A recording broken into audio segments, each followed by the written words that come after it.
ஆரம்பிச்சிடலாம்.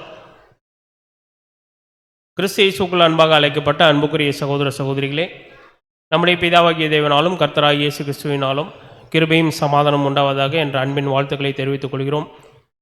இந்த நாளும் கூட நம்முடைய பிதாவாகிய தேவன் தாமே நம்முடைய ஆயுசு நாட்களில் ஒரு நாளை கூட்டி கொடுத்து அவருடைய சத்திய வார்த்தைகளை கேட்பதற்கு கிருபை செய்திருக்கிறார். அதற்கு அவருடைய குமாரன் மூலமாக நன்றிகளை எடுத்துக்கொள்வோம். இந்த நாளுமாக இந்த ஒரு கூட்டத்திற்கு ஆரம்பமாக நாம் அனைவரும் எழுந்து நின்று பாடலின் 28வது பாடலாகிய உம் கிருபை பெரிதல்லோ என்ற பாடலை நாம் அனைவரும் சேர்ந்து பாடுவோம்.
சுகமுடன் தம்பலமுடன் வாழ்நாளெல்லாம் அது போதுமே. சுகமுடன் தம்பலமுடன் சேவை செய்ய கிருபை போதுமே. சேவை செய்ய கிருபை போதுமே.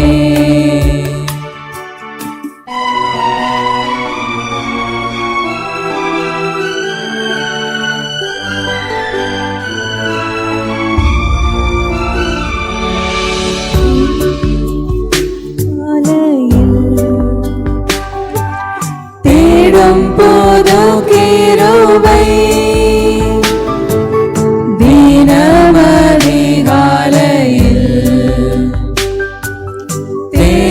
போது கிருபை மனம் கலந்த நேரத்திலும் தைரியமாய் சகாயம் பெற மனம் கலந்த நேரத்திலும் தைரியமாய் சகாயம் பெற தேடி வந்தேன் கிருபை தாருமே. தேடி வந்தேன் கிருபை தாருமே.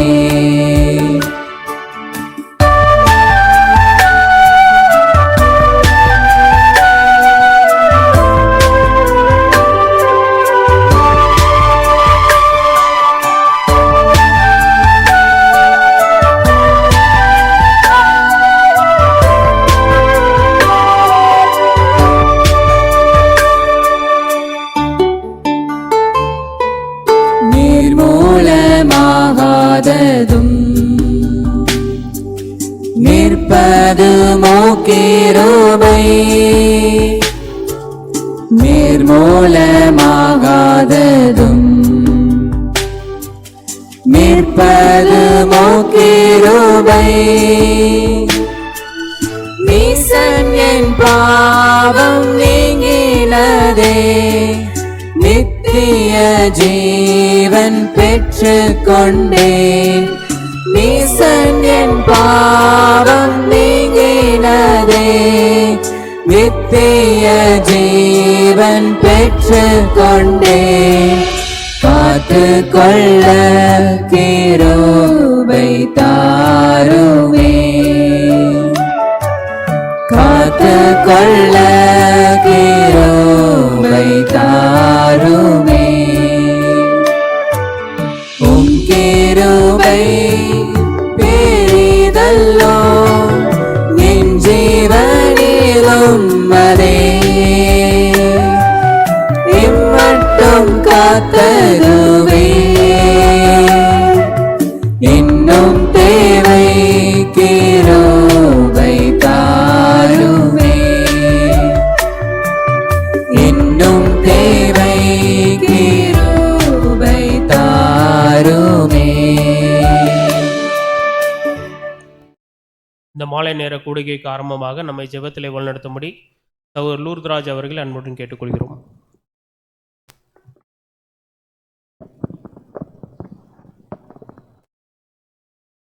ஜெபம் செய்வோம். மகா கிருபையும் இரக்கமும் நீடிய சாந்தமும் அன்பும் ஒன்றான எங்கள் அன்பின் தெய்வமே, இதோமுடைய நீசகுமாரனும் எங்கள் மீட்பரும் கண்மலையும் இரட்சகருமாகிய கிறிஸ்து மூலமாக உமது பாதத்தண்டை வருகிறோம். தகப்பனே, இந்த மாலை பொழுதிலே உம்மை குறித்து தியானிக்கவும், இந்த வாழ்நாளிலே எங்களை கிருபையாக ஒரு நாளை கூட்டி கொடுத்து சிறுமந்தை வகுப்பாராக இந்த சகோதர சகோதரிகளாக கூடி உம்மை தியானிக்கவும் கணக்கு பண்ணவும் செய்த கிருபைக்காகவும் கொடான கொடி நன்றி துதி சோத்திரங்களை ஏறெடுக்கிறோம். தகப்பனே, ஒரு விஷயங்கள் பாவங்கள் அக்கிரமங்கள் மீறுதல்களை மன்னித்தரலும். தகப்பனே, நாங்கள் எந்த விதத்திலும் உமக்கு விரோதமாக நடக்காமல் சத்திய ஜீவ பாதையில் வழி நடந்து செல்ல தேவரீர் கிருபை எங்களை ஆசிரியர்களும். தகப்பனே, இது இந்த நாளிலும் நம்முடைய பரிசுத்தவான் மூலியமாக நம்முடைய 7ஆம் தூதன் எழுதிய அருமுகதோன் என்ற பாடத்தில் உள்ளதை குறித்து தியானிக்க இருக்கிறோம். தகப்பனே, அதை நாங்கள் உள்வாங்கி கொண்டு எங்கள் இதயமாய பலையில் எழுதி அதை எங்கள் வாழ்க்கையில் அபியாசப்படுத்தி கொள்ள தேவரீருக்கு எங்களை கிருபையை ஆசீர்வதித்தலும். தகப்பனே, இந்த நேரத்தில் நம்முடைய சத்தியத்தின் நிமித்தமாக கூடியுள்ள ஒவ்வொரு சகோதரனையும் பாதத்தண்டை வகிக்கிறோம். தகப்பனே, கிருபையாக எங்களை ஆசீர்வதித்து நாங்கள் முதலாவது உம்முடைய தேவனுடைய ராஜ்யத்தையும் உமது நீதியும் தேடுகிறவர்கள் வாழ்ந்து உமது கிருபாசன தண்டையில் வந்து சேர தேவரீர் எங்களை கிருபையாக ஆசீர்வதித்து வழி நடத்தல வேண்டுமா. எங்கள் அன்பின் ஆண்டவர் உலக ரட்சகரும் மீட்பரும் கண்மலையும் ராஜாவும் குருவுமாகிய கிறிஸ்து மூலமாக உமது பாதத்தண்டை வருகிறோம். எங்கள் ஜீவனுள்ள நல்ல பிதாவே, ஆமென். அன்பான சகோதர சகோதரிகளே, நாம் வெள்ளிக்கிழமை தோறும் தொடர்ந்து 4வது வால்யூமிலிருந்து தொடர் பாடத்தை கேட்டு வருகிறோம். அதை தொடர்ந்து இன்றும் கூட 2வது சாப்டரிலிருந்து அடுத்த பாடத்தை எடுத்து வரும்படி சகோதரர் ஜோயில் அவர்களை அன்புடன் கேட்டுக்கொள்கிறோம்.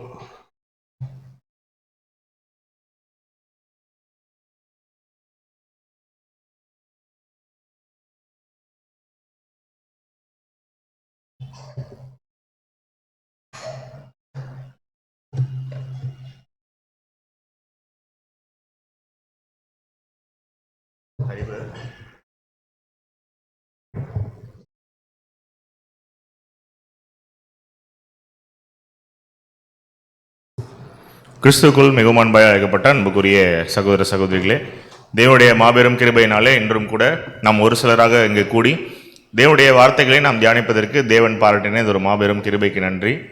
ஒரு நாள் கூடுகை நேற்று நடந்த பிற்பாடும் இன்னும் வாஞ்சையாக இங்கே வந்திருக்கக்கூடிய ஒரு சில சபையின் அங்கங்களை காண்பதில் அடியனுக்கு மிக்க மகிழ்ச்சி. அப்படின்னா என்ன தெரியுது அப்படின்னா, டெய்லியும் கிளாஸ் வச்சாலும் யாரோ ஒரு 10-20 பேர் என்ன பண்ண போகிறோம், கண்டிப்பாக வாஞ்சி இருக்கிறவங்க வரதான் போகிறோம்.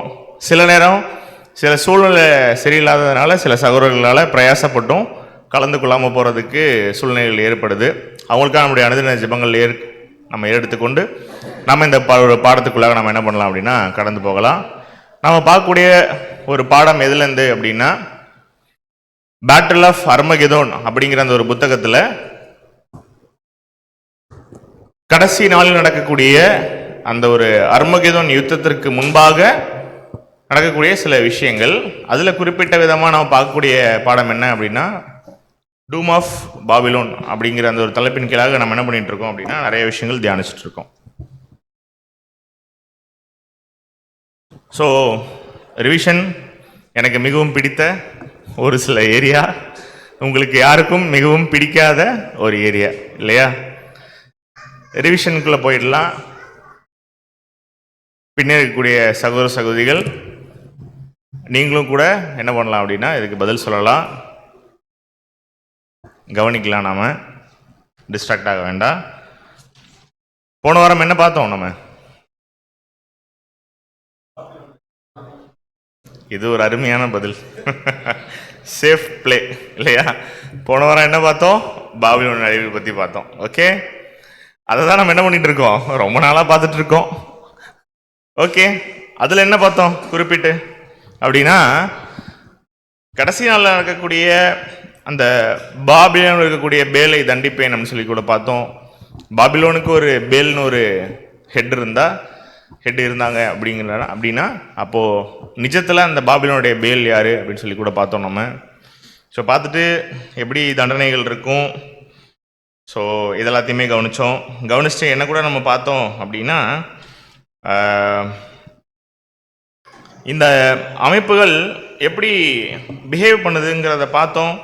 அதே நேரத்தில் உண்மையான சத்தியத்தில் நடக்கக்கூடிய பிள்ளைகள் இருக்கும் பொழுது அவங்க பிரபுக்களினுடைய அந்த ஒரு வாசல்கள் தோறும் அவர்களை என்ன பண்ணணும் அப்படின்னா அவங்கள வழி நடத்தணும், உற்சாகமாக செய்கை காட்டணும், அவளை விட்டு வெளியே வாங்குற அந்த சத்தியத்தை ரொம்ப ஸ்ட்ராங்காக சொல்லணும். இதெல்லாத்தையும் என்ன பண்ணணும் அப்படின்னா நம்ம டீப்பாக கவனிச்சுட்டு கூட என்ன பார்த்தோம் அப்படின்னா, 7ஆம் கால சபைகளில் கூட யார் இருப்பான்னு பார்த்தோம் அப்படின்னா ஸ்பிரிச்சுவல் ஜியோனிஸ்டும் இருப்பாங்க. ஜஸ்ட் இந்த நார்மல் ஜியோன்ஸும் என்ன பண்ணுவாங்க அப்படின்னா அந்த டைமில் இருப்பாங்க. ஸோ அப்படி இருக்கும்பொழுது தான் பிரதர் ரைட்டிங் ரொம்ப கிளியராக இருக்குது. நீ என்ன பண்ணு, ஒன்று அனலாக இரு, இல்லை குளிராக இரு. நீ குளிருமின்றி அனலுமின்றி இருந்தேன்னா என்ன பண்ணிவிடுவேன், உன்னை வாய் நின்று வாந்தி பண்ணி போடுவேன். அப்போ என்னன்னா லூக் வார்ம் சர்ச் பீப்புள் இல்லையா? இந்த கடைசி கால பாத அங்கங்களாக வாழ்ந்துருக்கக்கூடிய நம்ம மத்தியில், இந்த டைம் பீரியடில், இந்த சபையின் மத்தியில் எப்படிப்பட்ட ஜனங்கள் அதிகமாக இருப்பாங்க அப்படின்னா, ஒரு வெதுவெதுப்பும் இல்லாத ஒரு வாழ்க்கை, ஒரு குளிரும் இல்லாத ஒரு வாழ்க்கை, ரெண்டும் கட்டானா ஆற்றுல ஒரு கால் சேத்துல ஒரு கால் வச்ச கதையாக ஃபுல்லாகவும் ட்ரூத்துக்கு கீழ்ப்படுகிறது இல்லை, அதே நேரத்தில் ஃபுல்லாகவும் உலகத்தில் இல்லை. ஒரே நேரத்தில் 2 எஜமானுக்கு ஊழியம் செய்ய முடியுமா? நிச்சயம் முடியாது இல்லையா? இந்த மாதிரியான ஜனங்களை எப்போ பார்க்கலாம் அப்படின்னா இந்த 7ஆம் கால சபையில் அதிகமான ஜனங்கள் இருப்பாங்க அப்படிங்கிறாங்க. நம்மளால் பார்க்க முடியுதா இன்றைக்கி அப்படின்னா, நம்ம மத்தியில் அந்த மாதிரி அநேகர் என்ன பண்ண முடியுது அப்படின்னா பார்க்க முடியுது. என்ன கிளியராக புரிஞ்சுக்கலாம் அப்படின்னா, 7 கால சபைகள்லையுமே சர்ச் கிளாஸ் பீப்புள் இருந்திருப்பாங்க இல்லையா? லாக் அண்ட் 44க்கு அந்த கண்டெண்டர்ஸ் என்ன பண்ணியிருப்பாங்க, 7 கால சபைகள்லையுமே இருந்திருப்பாங்க. ஆனால் இந்த 7ஆம் கால சபையில் அன்ஃபார்ச்சுனேட்லி அதிகமான கண்டெண்டர்ஸ் இருக்கணும்.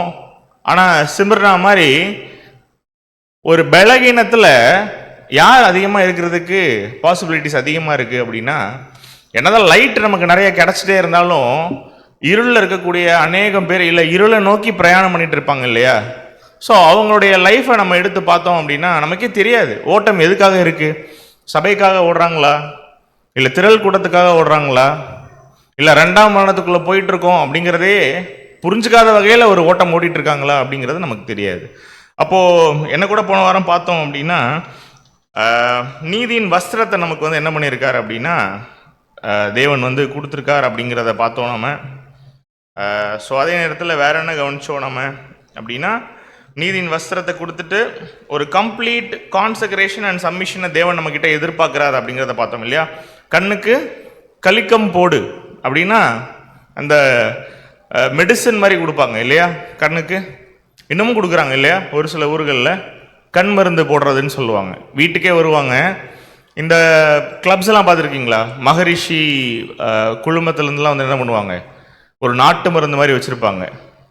கையிலே என்ன பண்ணுவாங்க அப்படின்னா அதை ரொட்டேட் பண்ணிகிட்டே இருப்பாங்க. உள்ள நிறைய இன்க்ரீடியன்ஸ் இருக்கும், நமக்கு பேர் தெரியாது. பட் அவங்கக்கிட்ட கேட்கும்போது என்ன சொல்லுவாங்கன்னா ஹெர்பல் மெடிசன்ஸ்ன்னு சொல்லுவாங்க. கண்ணில் 2 ட்ராப் மாதிரி விட்டாங்கன்னா ஒரு 15 நிமிஷத்துக்கு என்ன பண்ணாதுன்னா கண் செமையாக எரியும், எரிச்சல் அதிகமாக இருக்கும். அப்புறம் கண்ணை திறந்து பார்த்தீங்கன்னா கொஞ்சம் க்ளீனான மாதிரி ஒரு ஃபீல் நமக்கு கொடுக்கும்.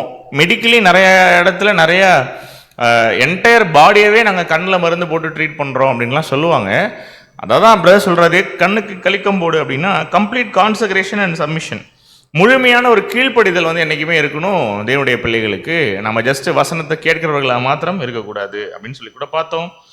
ஆனாலும் இந்த டைம் பீரியடில் எல்லாருமே இப்படி இருந்துருவாங்களா? நம்ம சொல்கிறோம் கடைசி காலத்தில் இருக்கோம், கடைசி காலத்தில் வாழ்கிறோம், என் டைம்ஸில் இருக்கோம் அப்படின்னு சொல்கிறோம். எல்லா ஜனங்களுமே வழி விலகி போயிடுவாங்களா அப்படின்னா யாரும் இருப்பா அப்படின்னா அங்கே ரொம்ப ஜெலட்ஸாக சில சகோதர சகோதரிகள் என்ன பண்ண முடியும் அப்படின்னா காண முடியும். யார் இவர்கள் அப்படின்னா இந்த பாபிலோனுடைய கட்டுகளையும் அந்த அமைப்புடைய இருக்கக்கூடிய பிரச்சனைகளையும் எதிர்த்து ஸ்ட்ராங்காக குரல் கொடுக்கக்கூடிய சகோதர சகோதரிகளாக இருப்பாங்க. நம்மத்திலும் கொஞ்சம் பேர் எப்படி தான் இருந்து வந்திருக்கோம் வெளியில். பாபிலோனுக்காக ஒரு காலத்தில் கொடி பிடிச்சு கொள்கைக்கும் கோட்பாடுக்கும் என்ன பண்ணியிருப்போம், ஃபைட் பண்ணியிருப்போம் தீவிரமாக. பட் ஒரு கட்டத்துக்கு மேலே தேவன் சில சத்தியங்களை நம்ம கொடுக்கும்போது என்ன பண்ணுவோம் அப்படின்னா நம்ம அது தவறாக இருக்கா, வசனத்துக்கு முரண்பாடாக இருக்கா, போதனைகள் வேதாகமத்தில் இல்லை சுய போதனைகளாக இருக்கா, சொந்த கதை சோக கதையாக இருக்கா, அவேர்னஸ் கிடைச்சதுக்கப்புறம் என்ன பண்ணுவோம் அப்படின்னா அதை விட்டு வெளியில் வந்து உண்மையான சத்தியத்தில் ட்ராவல் பண்ணுவோம் என்ன பண்ணுவோம் அப்படின்னா நினைப்போம் இல்லையா? அப்படி சில பேர் வந்து இந்த பாபிலோனுடைய அமைப்புகளை என்ன பண்ணுவாங்க அப்படின்னா மேற்கொள்வாங்க. ஸோ யாரும் டிஸ்ட்ராக்ட் ஆக வேணாம், கவனிக்கலாம். அப்போது பாபிலோனில் என்ன ஒரு பிரச்சனை இருக்குது அப்படின்னா பாபிலோனில் உள்ள எதுவுமே இல்லை. ஆனால் பாபிலோனுக்கு என்ன ஒரு மென்டாலிட்டி இருக்குது அப்படின்னா எல்லாமே என்கிட்ட இருக்குங்கிற ஒரு மென்டாலிட்டி யாருக்கு இருக்குது அப்படின்னா இந்த பாபிலோன் அமைப்புகளுக்கு இருக்குது. அதான் பிரதர் சொல்கிறாரு, ரோப் ஆஃப் ரைட்டியஸ்னஸ், நீதியின் வஸ்திரத்தை வாங்கிக்கோ அப்படின்னு கொடுக்குறாரு. வாங்கி போட்டுக்கிறோம். கண்ணுக்கு கலிக்கம் போடுறேன், மருந்து போடுறேன், போட்டுக்கோ கொடுக்குறாரு. எல்லாம் வாங்கிட்டு அந்த தேவனுடைய கைடன்ஸ் இருக்கு இல்லையா, அதை இறுக்கமாக பிடிச்சிக்கிட்டு உண்மையான ட்ரூத்துக்குள்ளே நடக்க ஆரம்பிச்சிட்டோம் அப்படின்னா லைஃப் ரொம்ப பீஸ்ஃபுல்லாக இருக்கும் அப்படின்னு சொல்லி கூட நம்ம பார்க்குறோம். Complete consecration and submission. Complete கான்சக்ரேஷன்னா என்னங்கிறத நேற்று பார்த்தோம் இல்லையா அநேக பாடங்களில். உண்மையான அர்ப்பணிப்பின் வாழ்க்கைனா எப்படி இருக்கும் அப்படிங்கிறத நேற்று 2-3 சப்ஜெக்ட்ஸில் பெரைனில் என்ன பண்ணோம் பார்த்துட்டோம். ஜஸ்ட் உண்மையான அர்ப்பணிப்பு மட்டும் இல்லை, ஒபீடியன்ஸ்னு எழுதுறாரு. கீழ்ப்படிதல் எப்போதுமே என்ன பண்ணணும், என்றைக்குமே இருக்கணும். இது ஒரு டைம் நிகழக்கூடிய நிகழ்வு இல்லை, இட்ஸ் அ ப்ராசஸ். ஒரு டைம் பீரியட் முழுவதும் என்ன பண்ணணும், நம்ம அந்த கிரீடத்தை பெற்றுக்கொள்கிற வரைக்கும் உண்மையான சத்தியத்தை கேட்கணும், அதுக்கு கீழ்ப்படியணும் இல்லையா? ஆனால் பிரதர் எழுதுறாரு, பாபிலோன்லேயே இருந்து பாபிலோன்லேயே இருக்கிறவங்கள சீர்படுத்திடலாம் திருத்திடலான்னு யாராவது நினச்சிட்டு நான் உள்ளறையே இருக்கேன், இன்னும் என் பையன் ட்ரூத் கேட்கணும், என் பொண்ணு ட்ரூத் கேட்கணும், அப்பா கேட்கணும், அம்மா கேட்கணும், ஒய்ஃப் சில நேரம் வருவாங்க ட்ரூத்துக்கு டாக்டர்னு கேட்க, என் ஹஸ்பண்ட் பாபிலோன் போயிட்டு இருக்காங்க, நான் மட்டும் கேட்டுட்டு இருக்கேன், எனக்கு ரொம்ப பிடிச்சிருக்கு, ஆனால் கொஞ்சம் எனக்கு டைம் கொடுங்க, அவங்களும் கேட்டு வந்துடட்டும் அப்படின்னு சொல்லிட்டு 1947 என்ன பண்ணிட்டு இருப்பாங்க, சில நேரம் வெயிட் பண்ணிட்டு இருப்பாங்க. நோ யூஸ் அட் ஆல், நமக்கு தெரியாது, அப்புறம் கடைசியில் மறிச்சே போயிடுவாங்க. அப்போ அர்த்தமுள்ள ஒரு வாழ்க்கை தேவனுக்காக வாழணும் அப்படின்னு ஒரு ஜீலாக ஒரு முடிவு எடுக்கும் பொழுது உள்ள இந்த எல்லா விஷயமும் வரும். பையன் கல்யாணம், பொண்ணு கல்யாணம், கல்லறை எல்லாம் வரும். இதெல்லாம் எங்கிருந்து வருது? இதெல்லாம் இந்த பாபிலோனோட கட்டமைப்புகள். இதெல்லாம் ஸ்ட்ராங்கு, இதெல்லாம் என்கிட்ட இருக்கு, நீங்கள் வெளியே போக வேண்டாம், இதை விட்டு வெளியே போனீங்கன்னா இது எதுவுமே உங்களுக்கு கிடைக்காதுன்னு ஒரு விஷயம் வச்சுருப்பான். எனக்கு என்ன கேட்குறேன், இன்னைக்கு அதுலேருந்து வெளியே வந்தவங்களுக்குலாம் கல்யாணமே ஆகுறது இல்லையா? அதுலேருந்து வெளியே வந்தவங்களாம் மறிச்சிட்டா கலரையே கிடைக்கிறது இல்லையா? அப்படியே விட்டுறாங்களா? யோசிச்சு பாருங்க. இந்த ஒரு பயத்தில் தான் சாத்தான் இன்னைக்கு நிறைய பேர் என்ன பண்ணியிருக்கான் அப்படின்னா அந்த அமைப்புகள்லேயே வச்சுருக்கான். டேனியல் ப்ராஃபஸி சொல்லிட்டார் இல்லையா, மெனே மெனே தெக்கேல் உப்பாசின் என்பது. டீப்பாக பார்க்கலாம், ரொம்ப அருமையான பாடம் ஆக்சுவலி. ஸோ இறுதியான ஜட்ஜ்மெண்ட் பாபிலோன் மேலே. அகெயின் நம்ம சொல்கிறோம், இந்த பாயிண்ட் எல்லாரும் நல்லா கூர்ந்து கவனிக்கணும். பாபிலோன் மீது நியாய தீர்ப்பு அப்படின்னா ரோமன் கேத்தலிக் சர்ச்சஸ்க்கும் ப்ராட்டஸ்டன்ட் சர்ச்சஸ்க்கும் போயிட்டு இருக்க ஜனங்கள் இருக்காங்க இல்லையா, அவங்கள நம்ம என்றைக்குமே என்ன பண்ணுறது இல்லை, யாரையுமே குறை சொல்லி சாடுறது இல்லை. அவங்களுக்கு ட்ரூத் தெரியாது, அவங்க போயிட்டு இருக்காங்க. ஆனால் தப்புன்னு தெரிஞ்சதுன்னா கண்டிப்பாக என்ன பண்ணணும் அப்படின்னா வசனத்துக்கு கீழ்ப்படியணும். நம்ம இப்போ எதை பற்றி பேசிகிட்டு இருக்கோம்? பாபிலோன் பாபிலோன்னு நம்ம ஹைலைட் பண்ணி சொல்கிறது எல்லாமே பாபிலோனோட அமைப்புகளை பத்தி தானே தவிர அந்த பாபிலோன் அமைப்புகளுக்கு உள்ள இருக்கக்கூடிய அருமையான சகோதர சகோதரியை பத்தி நம்ம என்ன பண்றது இல்ல, பேசுறது கிடையாது. ஏன்? அந்த அமைப்புக்குள்ள இவங்க இருக்காங்க. அந்த அமைப்போட பிரச்சனை என்ன, அந்த அமைப்புக்கு என்ன ஆக போகுது அப்படிங்கிறத நம்ம என்ன பண்ணிட்டு இருக்கோம் அப்படின்னா சப்ஜெக்டா கேட்டுட்டு இருக்கோம். அப்ப அமைப்பின் மீது கடுமையான வார்த்தைகளை யார் பயன்படுத்துறா அப்படின்னா ஏசாயா தீர்க்கதரிசி பயன்படுத்துறார். வீட்டில் டைம் கிடைக்கும் போது ஏசாயா 47ஆம் அதிகாரத்தை எடுத்து என்ன பண்ணலாம் அப்படின்னா கம்ப்ளீட்டாக படிச்சு பார்க்கலாம். ஆர்வம் கொண்டு இப்போவே சில பேர் பைபிளை திருப்புறதுனால என்ன பண்ண முடியுது, பார்க்க முடியுது. இப்போ வேண்டாம், ஏசாயா 47 வீட்டுக்கு போய்ட்டு என்ன பண்ணுங்க, படிச்சு பாருங்க. ரொம்ப கடுமையான வார்த்தைகளில் பாபிலோன் அமைப்புகளை ஏசாயா என்ன பண்ணியிருப்பார் அப்படின்னா சாடி இருப்பார், திட்டிருப்பார். அப்ப ஒரு ஸ்திரீயோட ஒப்பிட்டு இந்த பாபிலோன் அமைப்புகளை பத்தி யார் பேசியிருப்பா? ப்ராஃபஸியானா ஏசாயா பேசியிருப்பார். அமைப்பின் மீது தேவன் கிட்டேருந்து வரக்கூடிய அந்த ஒரு கோபாக்கினை பத்தின விஷயங்கள்.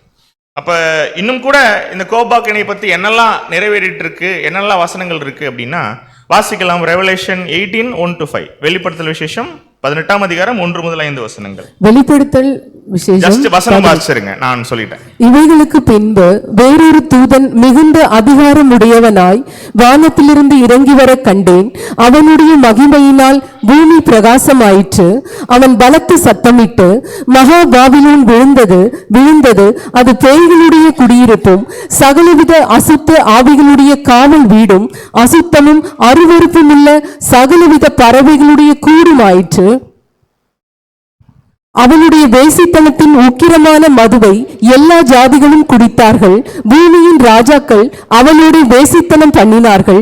பூமியின் வர்த்தகர் அவனுடைய செல்வ செருக்கின் மிகுதியினால் ஐஸ்வர்யவான்கள் ஆனார்கள் என்று விளம்பினான். பின்பு வேறொரு சத்தம் வானத்திலிருந்து உண்டாக கேட்டேன். அது, என் ஜனங்களே, நீங்கள் அவனுடைய பாவங்களுக்கு உடன்படாமலும் அவனுக்கு நேரிடும் வாதைகளில் அகப்படாமலும் இருக்கும்படிக்கு அவனை விட்டு வெளியே வாருங்கள். வசனம் என்ன சொல்லுது அப்படின்னா கடைசி நாளில பாபிலோன் அமைப்புகள் மீது வரக்கூடிய ஒரு கோபாக்கினை. பாபிலோன் அமைப்புகள் யாரு? போப்பு மார்க்கம், ஒருங்கிணைந்த புராட்டஸ்டன்ட் அமைப்புகள் இன்னைக்கு இருக்காங்க, தாய் இசை, கிறிஸ்தவ நாடுகள். இந்த 3 பேரோட சம்பந்தம் வைக்கக்கூடிய பிற நாடுகள் அப்படின்னு சொல்லும் பொழுது சொல்றாரு பாருங்க, அவளுடைய வேசித்தனத்தின் உக்கிரமான மதுவை எல்லா ஜாதிகளும் என்ன பண்றாங்க, குடித்தார்கள். பூமியின் ராஜாக்கள் அவளுடைய வேசித்தனம் பண்ணினார்கள். பூமியின் வர்த்தகர் அவளுடைய செல்வ செருக்கின் மிகுதியினால் என்ன பண்ணாங்க, ஐஸ்வர்யவான்கள் ஆனார்கள் என்று விளம்பினான். பின்பு வேறொரு சத்தம் வானத்திலிருந்து என்ன பண்ணுது, உண்டாக கேட்டேன். அது, என் ஜனங்களே, நீங்கள் அவளுடைய பாவங்களுக்கு உட்படாமலும் அவளுக்கு நேரிடும் பாதைகளில் அகப்படாமலும். முக்கியமான பாயிண்ட். அவளுக்கு ஒரு மிகப்பெரிய வாதை ஏற்பட போகுது. யாருக்கு? பாபிலோன் அமைப்புகளுக்கு. அந்த அமைப்பு சார்ந்தே அந்த அமைப்புக்காக விசுவாசமா இருக்கக்கூடியவங்களுக்கு.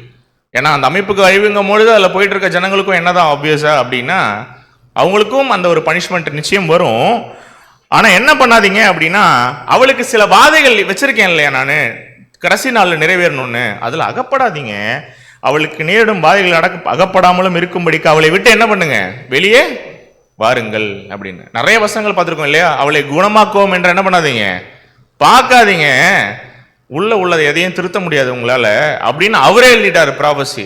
ஆனா நம்ம கிட்ட இன்னைக்கு நிறைய பேர் என்ன கேட்பாங்க, கொஞ்சம் டைம் கொடுங்க, எனக்கு ஒரு முக்கியமான பொறுப்பு இருக்கு சர்ச்சில், நான் என்ன பண்றேன், போயிட்டு எப்படியாவது எங்க ஃபாதருக்கும் எங்க பாஸ்டருக்கும் நீங்க கேட்ட எல்லா கேள்வியும் டவுட்டையும் நான் போய் கேட்டு கிளாரிஃபை பண்ணிடுறேன் அப்படின்னு போய் வாஞ்சையா போய் கேட்போம்.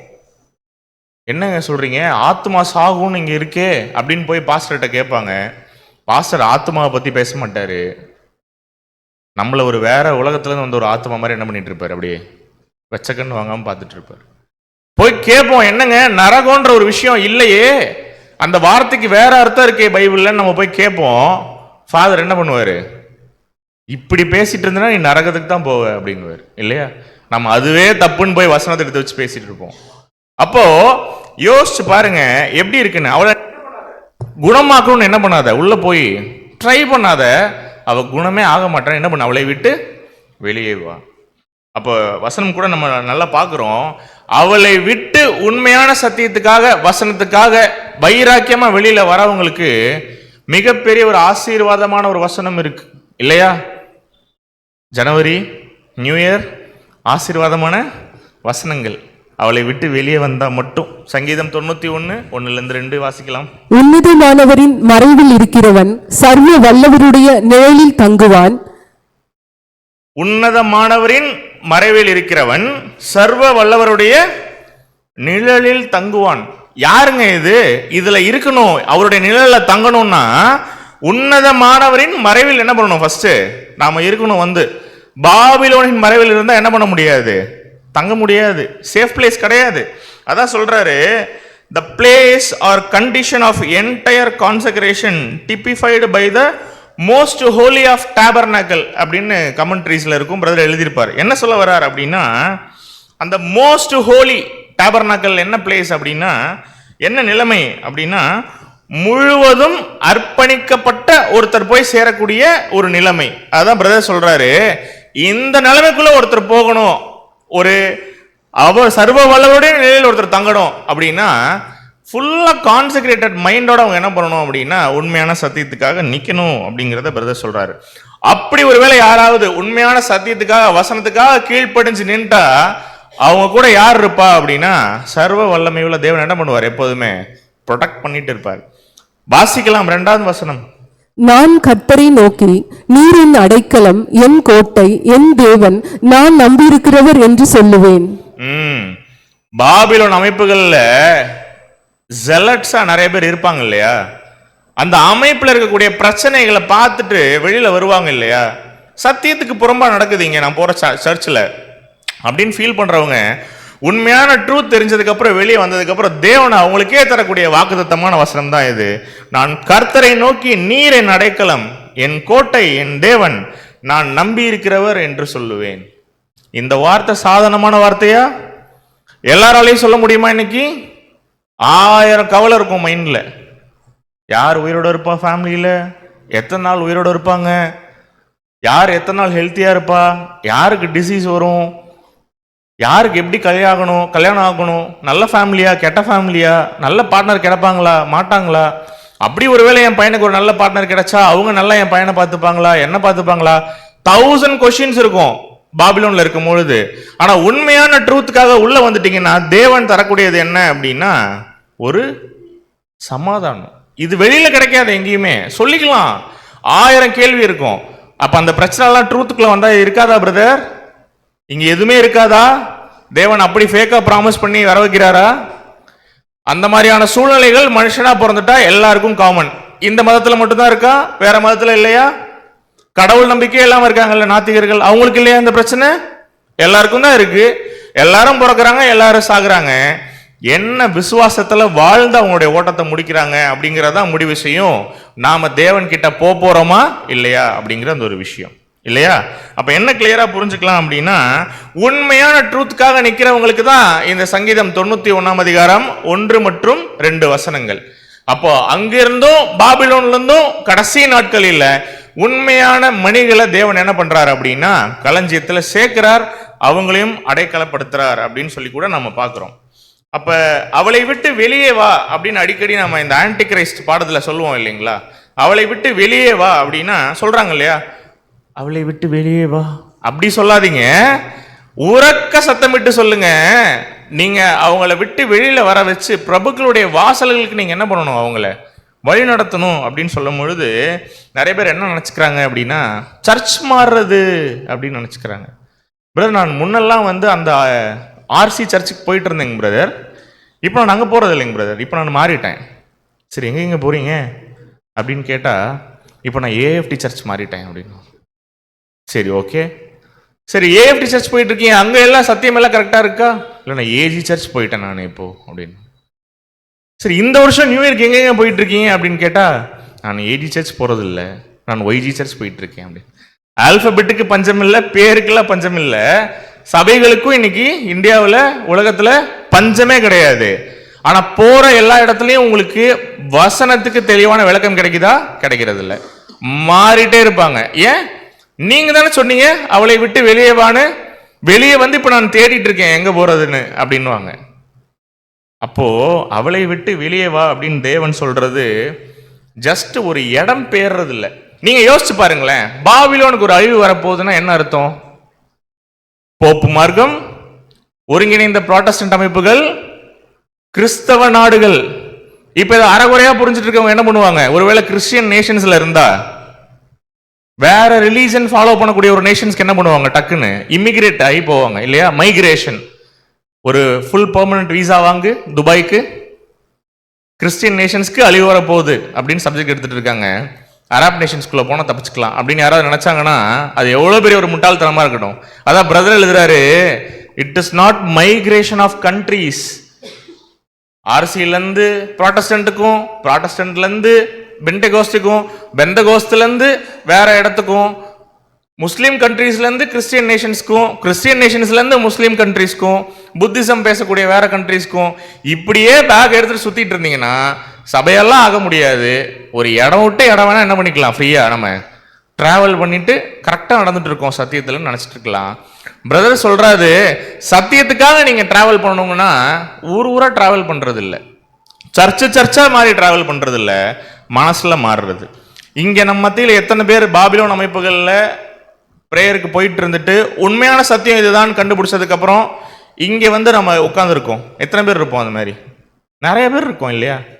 எனக்கே தெரியும். அப்படி நிறைய பேர் இருக்கும் பொழுது தேவன் என்ன கேட்கிறாரு, ஓ அப்பா நான் இங்க சென்னை எக்லிஷியா வந்துட்டேன், நான் பைபிள் ஸ்டூடெண்ட்ஸ்க்குள்ள நான் உள்ள வந்துட்டேன், ட்ரூத் கேட்டுட்டேன், இப்ப நான் என்ன பண்ணிட்டேன், நான் அவளை விட்டு வெளியே வந்து அமைஞ்சிக்கிற எக்லிஷியால பைபிள் ஸ்டூடெண்ட்ஸ்ல நான் ஜாயின் பண்ணிட்டேன் அப்படின்னா தேவன் உடனே ரொம்ப வெரி குட், ரொம்ப அருமையான இடத்துக்கு வந்திருக்கீங்க, வாங்க கிரீடத்தை வாங்கிக்கோங்க அப்படின்னு சொல்லுவாரா?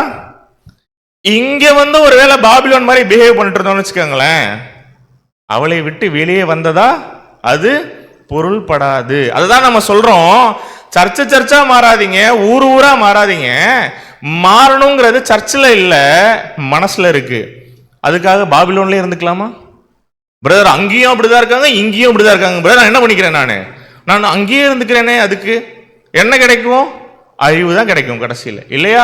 அப்ப அமைஞ்சக்கரையில் இருக்கோமோ இல்ல நாம வந்து ஆப்பிரிக்கால இருக்கோமோ அது முக்கியம் இல்ல. எங்க இருந்தாலும் உண்மையான வசனத்துக்கு கீழ்ப்படக்கூடிய பிள்ளைகளா தேவனுக்கு பிரியமுள்ள ஒரு வாழ்க்கை வாழ்றோமா, அது ரொம்ப முக்கியம். அப்ப இடமாற்றம் முக்கியம் இல்ல, மனம் மாற்றம், புதிய சிந்தை மாற்றம்ன்றது என்ன வேணும் அப்படின்னா நம்முடைய வாழ்க்கையில நமக்கு தேவை. அன்புக்குரிய சகோதர சகோதரிகளே, அதான் சொல்றாரு, நாட் பிசிக்கல் இமிகிரேஷன். சோ இந்த மாதிரியான பாபிலோன் அமைப்புகள்ல இருக்கக்கூடிய எந்த ஒரு நிகழ்வுகளையும் நீங்க என்ன பண்ண வேண்டாம் அப்படின்னா பார்ட்டிசிபேட் பண்ண வேணாம் அப்படிங்கிறாரு. நம்மத்தில நிறைய பரிசுத்தவான்கள் இருக்காங்க, நம்மத்தில ஓடிட்டு இருக்காங்க. நம்ம நினைச்சிட்டு இருப்போம் ரொம்ப பெர்ஃபெக்டா ஹோலியா ஒரு லைஃப் வாழ்ந்துட்டு இருக்காங்க அப்படின்னு. திடீர்னு பார்த்தா இந்த கிறிஸ்மஸ் சீசன்ல பார்க்கவே முடியாது. எங்க பிரதர் போனீங்க, எங்க சிஸ்டர் போனீங்க? நான் இப்படி போனேன்னா ட்ரூத் சொல்றதுக்கு போகும்போது கேரல்ஸ் கூப்பிட்டு போயிட்டாங்க பிரதர் என்ன அப்படின்வாங்க. அப்படின்னு தூக்கி வாரி போடும். பேப்டிசம் எடுத்திருக்காங்களே, கேரல்ஸ் போயிட்டு இருக்கேன்னு சொல்றாங்களே, எதுக்கு போனேன்றீங்க? போகும்போதே நான் 53 பாடத்தையும் எடுத்துக்கிட்டே போனேன் நான் கூட அப்படின்வாங்க. பிரதர் சொல்றாரு, நீ என்ன பண்ணாத, உள்ளுக்குள்ள உட்காந்துக்கிட்டே குணமாக்குறேன்ற வேலையை பண்ணாத, நீ இப்ப கான்செக்ரேட்டட்னா நீ என்ன பண்ண அப்படின்னா அந்த ஸ்பிரிட்டோட நடந்துக்கோ அப்படிங்கிறாரு. சில நேரம் சத்தியத்துல சில பேரை ஆதாயப்படுத்துறோம் அப்படிங்கிற எண்ணத்துல என்ன பண்ணுவாங்க, அவங்க கூடயே பிரயாணிக்கிறது, அவங்க கூட சாப்பிடுங்க, அவங்க கூட பேசுங்க, அவங்க கூட டிராவல் பண்ணுங்க. என்ன மாதிரியான விஷயங்களுக்காக அப்படின்னா அதுல ஒரு ஃபார்மாலிட்டி இருக்கணும். வீட்டுக்கு வராங்களா, தண்ணி கொடுக்காம கதவடைக்க சொல்லி தேவன் சொல்லியிருக்காரா? எல்லாம் பண்ணுங்க, அது அன்பு செலுத்துறது இல்ல. உண்மையான அன்பு செலுத்துறதுனா என்னன்னா இருள்ல இருக்கவங்கள வெளிச்சத்துக்கு கொண்டு வர்றதுதான் உண்மையான அன்பு செலுத்துறது.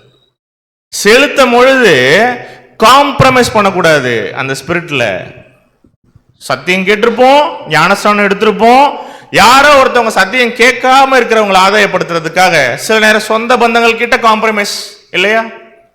என்னோட க்ளோஸ் ரிலேஷன் ட்ரூத்ல இல்லை, ஆனா அவங்களை எப்படியாவது நான் என்ன பண்றேன், இப்ப நான் வந்து ஆதாயப்படுத்துறேன் பாருங்க அவங்க வீட்டுக்கு போயிட்டு அப்படின்னா, வீட்டுக்கு போங்க, தப்பில்லை, அன்பு செலுத்துங்க, சாப்பிடுங்க, எல்லாம் பண்ணுங்க.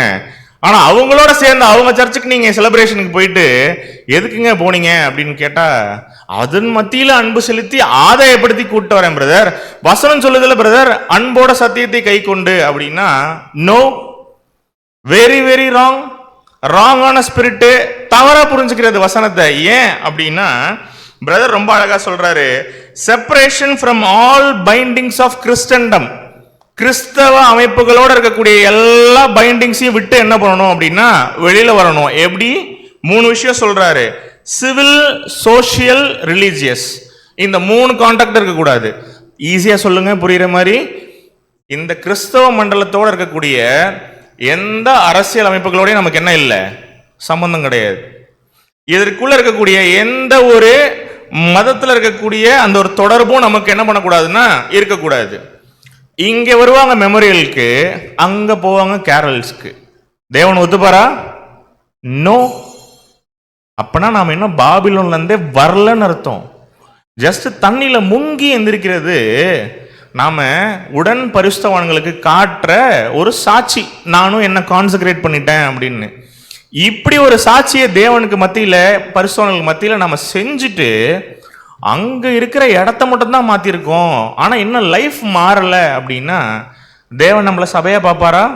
ஓ வெரி குட், அம்ஜகரையில் இருக்கீங்க, Chennai ecclesia Bible students, United சர்ச்சில் இருக்கீங்க, கிரீடம் கொடுப்பாரா? நோ, கண்டிப்பா கொடுக்க மாட்டார். அதான் சொல்றாரு. சில நேரம் வருத்தமா இருக்கும் இல்லையா? வந்தா கிறிஸ்மஸ் இல்லைங்கிறீங்க, வந்தா ஈஸ்டர் இல்லைங்கிறீங்க, தப்பான மதங்கிறீங்க. அவங்களுக்கே 5-6 பண்டிகை இருக்கு. சரியான மதம் நாம, நமக்கு ஒரு 2 ஃபங்க்ஷன் கூட வேணாமா? இங்கேயே காலம் ஃபுல்லா ஃபங்க்ஷன் கொண்டாட்டு என்ன பண்ணலாம்? இங்கேயே ஜாலியா கேரல்ஸ் போயிட்டு இங்கேயே சுத்திட்டு இருக்கலாம். அங்க போய் மனவாட்டே ஆக முடியுமா கிறிஸ்துவுக்கு? முடியாது. ஈவன் ரொம்ப ஒஸ்டா இருக்கு சூழ்நிலை அப்படின்னா மனவாட்டியும் கிறிஸ்துவும் பேசிட்டு இருப்பாங்கல்ல சந்தோஷமா. அப்ப முன்ன நின்று குருத்தோலையை பிடிச்சிட்டு அவங்களுக்கு ஓசனா சொல்றதுக்கு கூட நமக்கு வாய்ப்பு கிடைக்காது, திரள் கூட்டமா கூட இல்லையா? அடிக்கடி நம்ம ஏன் திரள் கூட்டத்தை டிஸ்கஸே பண்றது இல்லைன்னா, ஓட்டம் சபையை நோக்கி, திரள் கூட்டத்துக்கே இல்லை. அதை மறந்துடுங்க அந்த மைண்டை. அது தேவனா கொடுக்குற பிச்சை. எப்போ ஒருவேளை ஒழுங்கா ஓடிட்டே இருந்துட்டு கொஞ்சம் ஓட்டத்துல தவறிடுறாங்க இல்லையா? சில நேரம் இந்த சுயம் வெளியில வந்து, பழைய மனுஷன் வெளியில வந்து எட்டி பார்த்து ஜஸ்ட்ல அப்படி மிஸ் பண்ணுவாங்க தெரியுமா? பண்ணும் பொழுது தேவன் என்ன பண்றாரு? ஓகே ஃபைன், தன்னால் என்ன பண்ணிட்ட, நல்லா ஓடிட்ட, கொஞ்சம் உனக்கு ஏதோ திரள் கூட்டமா என்ன பண்ணிக்கோ, கீழே அப்படி சேரு கீழே அங்க இருந்துக்கோ அப்படின்னா எப்படி இருக்கும்? அந்த மாதிரி தான் இருக்கும் இல்லையா? நம்ம ஒரு இடத்துக்கு போறோம், ஹோட்டலுக்கு போறோம், நம்மள சேர்ல உட்கார வச்சு வாழையில விரிச்சு சாப்பாடு போட்டால் என்ன பண்ணுவோம்? நம்ம நல்லா சாப்பிடுவோம். ஹோட்டலுக்குள்ள போறோம், காசு இருக்கு கையில, அப்படி கீழே ஒரு தட்டை போட்டு அதில் சாப்பிடுங்க அப்படின்னு சொன்னா எப்படி இருக்கும்? மனசு ஒத்துக்குமா? போனது எதுக்காக? ஒரு ராயல் ஃபுட்டு, கிராண்டா அப்படி உட்காந்து சாப்பிடணும்னு. அதவே எவ்வளோ அசிங்கமாக ஃபீல் பண்ணுறோம். இதெல்லாம் ஒன்றுமே கிடையாது. தரையில் கூட உட்காந்து சாப்பிட்டுக்கலாம் இன்னைக்கு. ஆனால் அங்கே போய் நான் முன்னாடி நின்று என்ன பண்ண வேண்டாம்? திரள் கூட்டத்தில் நான் ஒருத்தராக இருக்க தேவையில்லையே. அது நம்ம நோக்கமே கிடையாது. அதை நம்ம புரிஞ்சுக்கிட்டு என்றைக்குமே ஓடணும். ஆனால் இங்கேயும் இன்னமும் கேரல்ஸ் போயிட்டு இருந்தோம் அப்படின்னா திரள் கூட்டமெல்லாம் என்ன பண்ண முடியாது, ஆக முடியாது. இங்கேயே கேரல்ஸே கடைசி வரைக்கும் என்ன பண்ணலாம்? பல வருஷங்களுக்கு ஃபாலோ பண்ணலாம். இங்கேயே நியூ இயர் கொண்டாடிக்கலாம் இல்லையா? இன்னைக்கு ஒட்டுமொத்த கிறிஸ்தவ ஜனங்களும் எங்கே இருப்பாங்க நியூ இயர் அன்னைக்கு?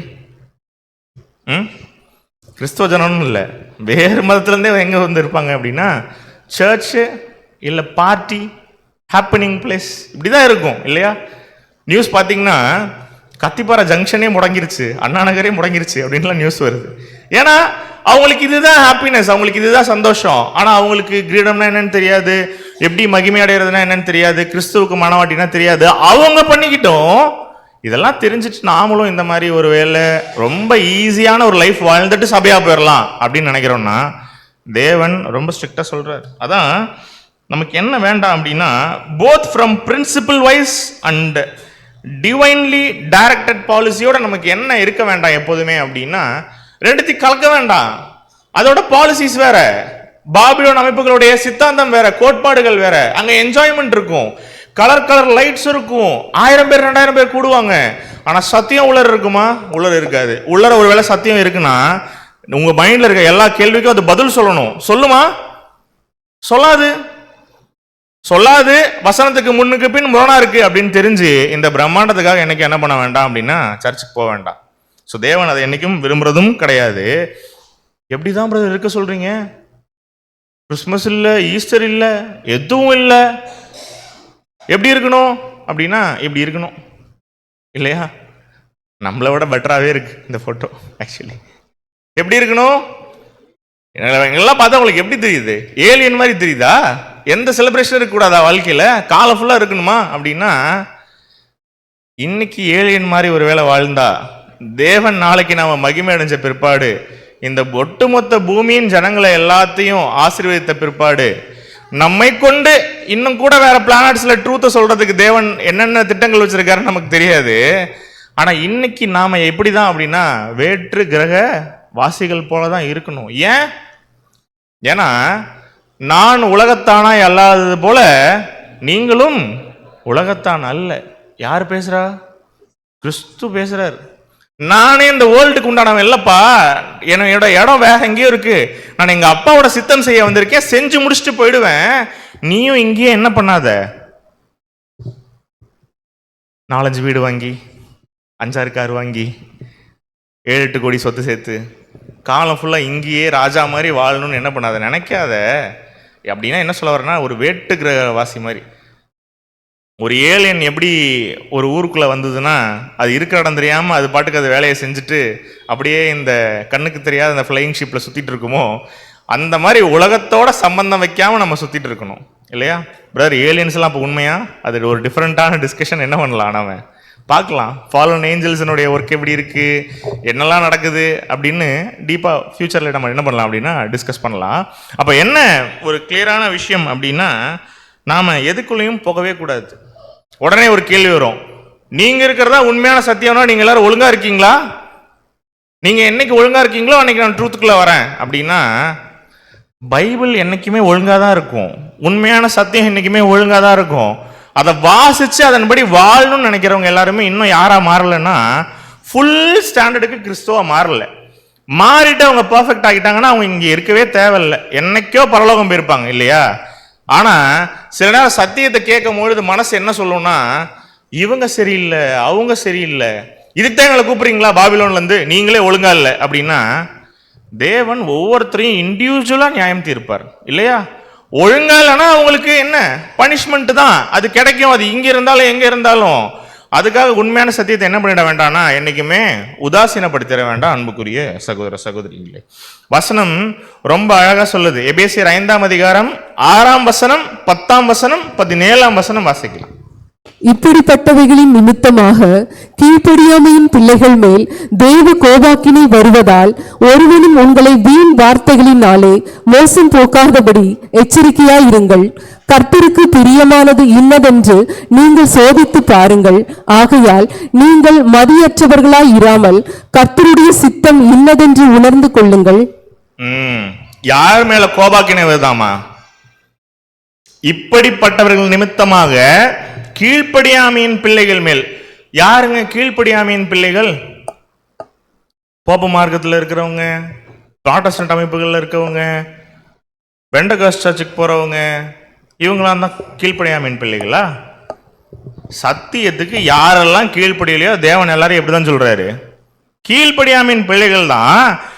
இவங்க பாபிலோன்ல ஒருவேளை இருக்காங்கன்னா என்ன சுச்சுவேஷன்னா, தேவ கோபாக்கினை வருவதால் ஒருவனும் உங்களை வீண் வார்த்தைகளினாலே மோசம் போக்காதபடிக்கு எப்படி இருங்க, நீங்க எப்பொழுதுமே எச்சரிக்கையா இருங்க. இன்னைக்கு எல்லா சர்ச்சிலையும் ஜனவரிக்கு என்ன கிடைச்சிருக்கு? வாக்குத்தத்த வசனங்கள் கிடைச்சிருக்கு. ஆனா எந்த பாஸ்டரும் அந்த வருஷத்துல வரக்கூடிய எர்த்குவேக்கை ப்ரெடிக்ட் பண்றது இல்ல, சுனாமியை ப்ரெடிக்ட் பண்றது இல்ல, எதுவும் பண்றது இல்ல, கொரோனாவை ப்ரெடிக்ட் பண்றது இல்ல. ஆனா எல்லா பாஸ்டரும் 1ஆம் தேதி சொல்ற ஒரே விஷயம், இந்த வருஷம் உங்களுக்கு கோடான கோடி ஆசீர்வாதமாய் பெருகுவாயாக அப்படின்னு. இஸ்ரேல் ஜனங்க அவங்களுக்கு தேவன் சொன்ன எல்லா வார்த்தைகளையும் எடுத்து என்ன பண்றது, ஜனவரி 1ஆம் தேதி ஒரு ஸ்டிக்கர் அடிச்சு கொடுத்துட்றது. பைக்கில் ஒட்டிக்கிங்க, வீட்டு டோரில் ஒட்டிக்கிங்க, பைபிளில் ஒட்டிக்கிங்க, இதையே டெய்லியும் ஒரு டைம் எடுத்து படிச்சு பாருங்க அப்படின்னு. கரெக்டுங்க, அது லிட்டரலான இஸ்ரேலுக்கு கொடுத்தது. நாமெல்லாம் ஆவிக்குரிய இஸ்ரேலர்கள் இல்லையா? நம்முடைய ஓட்டம் வானத்து நட்சத்திரம் மாதிரி ஓடுறதுக்கு அப்படின்னு சொல்லிட்டா வசனம் ரொம்ப வார்னிங்கா சொல்லுது. ஒருவனும் உங்களை வீண் வார்த்தைகள்னாலே மோசம் போக்காதபடிக்கு எச்சரியா இருங்க அப்படின்னா, எல்லாம் வீண் வார்த்தைகளை தான் பேசி என்ன பண்ணிட்டு இருப்பாங்க, அலப்பிட்டு இருப்பாங்க இல்லையா? தேவனுக்கு புரோக்கர் தேவையா? ஏஜென்ட் தேவையா? தேவையில்லை. ஆனா இன்னைக்கு என்ன நடக்குது, நான் தான் தேவனுடைய பிரதிநிதி, நான் சொல்றதை கேளுங்க அப்படின்னு ஒரு மைக்கு ஒரு ஸ்டேஜ் இருந்தா போதும். இன்னைக்கு சந்துக்கு சந்துக்கு சர்ச் இல்லையா, சந்துக்கு சந்து கோயிலுங்க. என்ன சொல்றாங்க எல்லாரும்? நான் சொல்றதா உண்மைன்னு எல்லா இடத்துலையும் சொல்றாங்க. அப்ப எது உண்மை? அவன் நிறைய வீண் வார்த்தைகள் என்ன பண்ணிட்டு இருப்பாங்க, ஒவ்வொரு இடத்துலையும் அலப்பிட்டு இருப்பாங்க. வசனத்தை எங்க எடுக்கிறாங்கன்றதை என்ன பண்ணுங்கன்னா பார்த்து உண்மையான இடத்தை கண்டுபிடிச்சுக்கோங்க. அடுத்ததே 10வது வசனம் ரொம்ப அழகா சொல்லுது, கர்த்தருக்கு பிரியமானது இன்னது என்று நீங்கள் என்ன பண்ணுங்க, சோதித்து பாருங்க. சும்மா போனா தெரியுமா? சும்மா போனா தெரியுமா இது நல்ல சர்ச்சா கெட்ட சர்ச்சா, பாஸ்டர் நல்லவரா கெட்டவரா, உண்மையான சத்தியம் இருக்கா இல்லையான்னு சோதிச்சு பாருங்க. ஆக்சுவலி உண்மையான ட்ரூத் இருக்காங்க இல்ல மனுஷனுடைய கட்டுக்கதைகளை பேசிட்டு பாட்டு பாடி லைட்டு போட்டு கலர் லைட் போட்டு புகையெல்லாம் விட்டு டான்ஸ் ஆடிட்டு இருக்காங்களா பாருங்க. நடக்குது இன்னைக்கு நடக்குது. அநேக யங்ஸ்டர்ஸ் இதை நோக்கி தான் போயிட்டு இருக்காங்க. ஏன்? என்டர்டைன்மெண்ட்டா இருக்கு. சாத்தா வந்து தியேட்டருக்கு போய் தியேட்டர்ல என்டர்டைன்மெண்ட் ஆகி அதுல சில பேர் மாட்டுவாங்களான்னு பார்த்துட்டு இருக்கும் பொழுது சாத்தா இன்னைக்கு தியேட்டர்லாம் என்ன பண்றது இல்லை, பயன்படுத்துறதே கிடையாது. சாத்தா இன்னைக்கு தியேட்டரை விட பிரம்மாண்டமாக என்ன பண்ணிட்டு இருக்கான் அப்படின்னா, இன்னைக்கு பேர் கிறிஸ்தவ சர்ச்சுகள் என்ன பண்ணிட்டு இருக்கான்னா இயக்கி கொண்டிருக்கான். இது என்ன ஸ்கிரீனு? 70mm ஸ்கிரீன்ல ஸ்மோக்கோட ஃபாகோட இன்னைக்கு என்ன பண்ணணும், பாப்பர்ஸோட இன்னைக்கு உட்காந்து ரிக்ளைனிங் சீட்ல நீங்க என்ன பண்ணலாம், என்ஜாய் பண்ணலாம். எதுக்காக? தேவனுடைய வார்த்தைகளை கேட்பதற்கு அப்படின்னு. இருட்டிலேயே போடுறது 500 ரூபா பண்டுலா 1000 பண்டுலான்னு தெரியாம இருட்டிலேயே காணிக்கை பெட்டியில வேற அதை போட்டுட்டு தெரியாம 1000 ரூபாய்க்கு 500 ரூபா போட போய் 1000 ரூபா உழுதுரும் இருட்டுல, ஒரே புகை மூட்டத்தில் ஒன்றும் தெரியாது. அதையும் போட்டுட்டு சரி தேவனுக்கு தானே கொடுத்துருக்கோம் அப்படிங்கிற ஒரு விசுவாசத்துல நியூ இயர் வர்சஸ் எல்லாம் வாங்கிட்டு போயிடுறது இல்லையா. அதுல English service, Malayalam service, English Malayalam combined சர்வீஸ்ன்னு போட்டிருக்காங்க. அது எனக்கு புரியவே இல்லை அது எப்படி இருக்கும் அப்படின்னு. ஏன்னா இங்கிலீஷ்லயும் இருக்காது, தமிழ்லயும் இருக்காது, மலையாளத்துலயும் ஃபுல்லா இருக்காதான், எல்லாம் கம்பைண்டா இருக்குமா. அப்ப நான் ஏதாவது யோசிச்சேன், ஒரு லாங்குவேஜ்ல எடுத்ததே இவங்க சொல்றது புரிய மாட்டேங்குது உருப்படியா.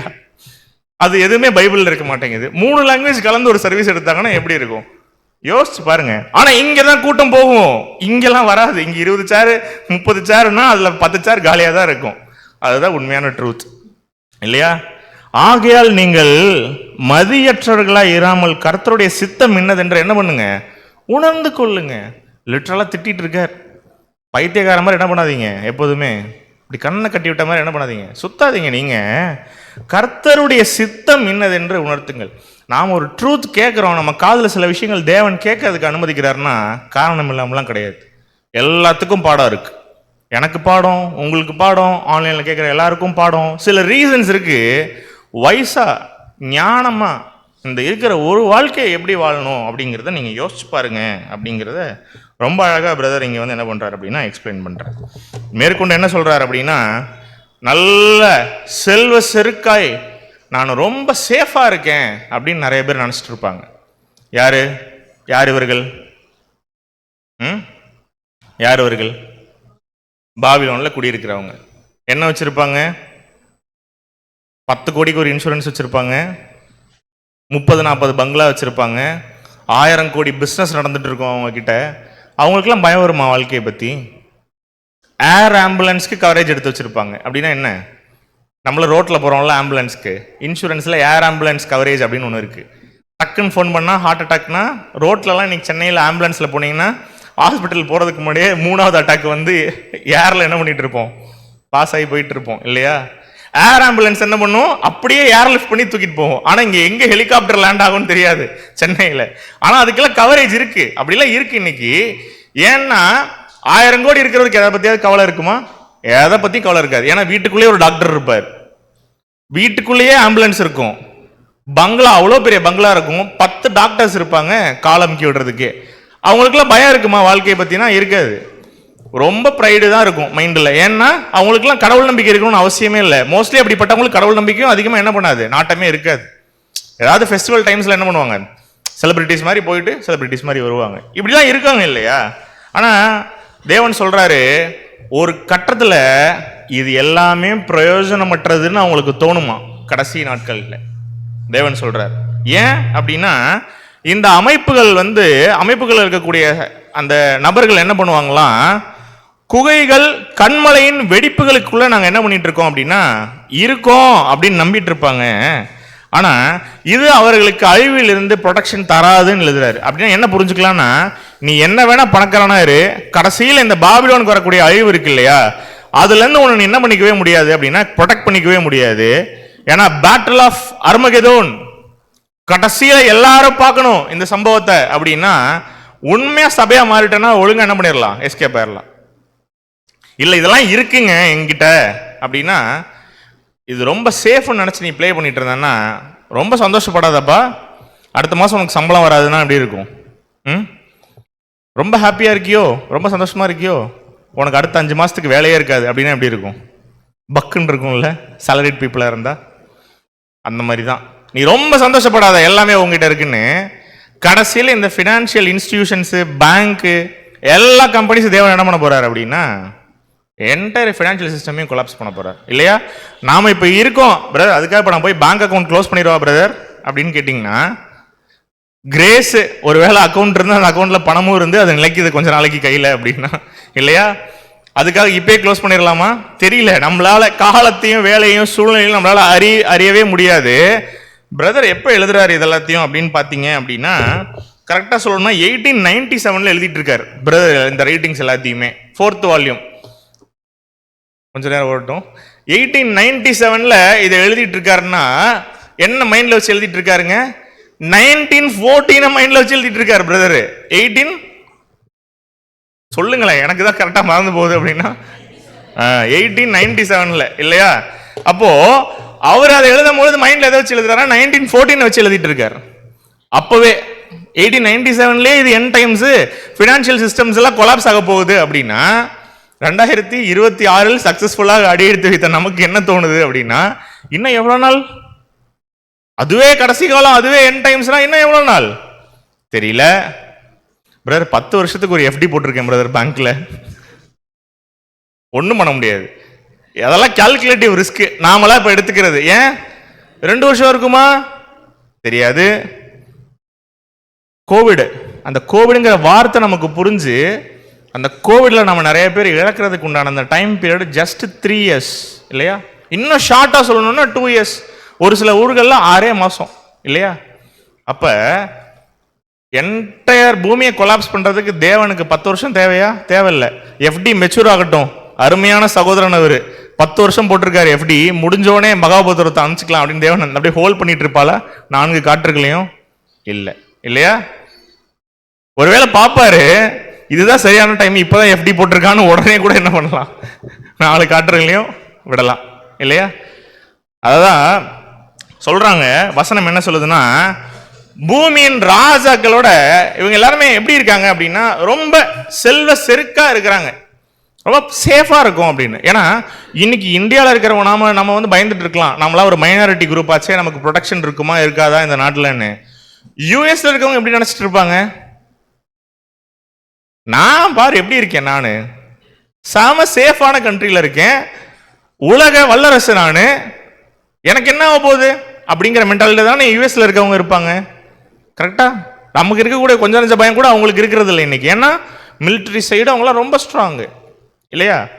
சைனா எடுத்துக்கோங்க,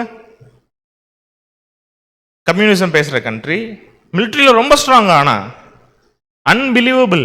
ஒரு ஃபிளைட்டர் ஜெட்டு போய் அவங்க ஏர்போர்ட்ல நின்னா இந்தியாவில் வந்து நிற்கும் பொழுது நம்ம அப்படியே சும்மாவே இருப்போம், அந்த ஃபிளைட்டர் ஜெட்டுக்கு பாதுகாப்புலாம் கொடுத்து. இதே ஃபிளைட்டர் ஜெட்டு போய் சைனாவில் லேண்ட் ஆச்சுன்னு வச்சுக்கோங்களேன், என்னென்னமோ சென்சாரை வச்சு அப்படியே அதோட ஒட்டுமொத்த ப்ளூ பிரிண்ட்டை எடுத்து அவன் ரிப்ளிகேட் பண்ணி நாளைக்கு அதை விட பெட்டரா ஒரு ஜெட்டை விட்டுட்டு இருப்பான் வெளியில. சும்மா பார்த்துருப்பான், சும்மா ஸ்பை ஷாட்ஸ் மாதிரி தான் இருக்கும். அந்த அளவுக்கு அட்வான்ஸ்டு டெக்னாலஜி இருக்கு. மிலிட்ரி பவர்ஸ் யாருக்கிட்ட இருக்கு இன்னைக்குன்னா இன்னைக்கு உலக வல்லரசு நாடுகள்கிட்ட இருக்கு. இப்போ இந்த நாடுகளில் இருக்கிறவங்களுக்கு என்ன தோணும்? நான் ரொம்ப சேஃபா இருக்கேன், அழிவு எனக்கு என்ன பண்ணாது, உடனே வராது அப்படிங்கிற மைண்டு தோணும். பாபிலோன்ல அழிவு நிச்சயம் வசனம் சொல்லுது இல்லையா? அதான் சொல்றது பிரயோஜனமற்றதுன்னு தோணும். இந்த அமைப்புகள் குகைகள் மற்றும் கண்மலையின் வெடிப்புகள் போல இருக்கும் அப்படின்னு ட்ரஸ்ட் பண்ணிட்டு உள்ள போய் உட்கார்ந்தீங்கன்னா அந்த குகைக்குள்ளேயே ஒரு குண்டு வச்சா அப்படி இருக்கும், அப்படி இருக்கும்.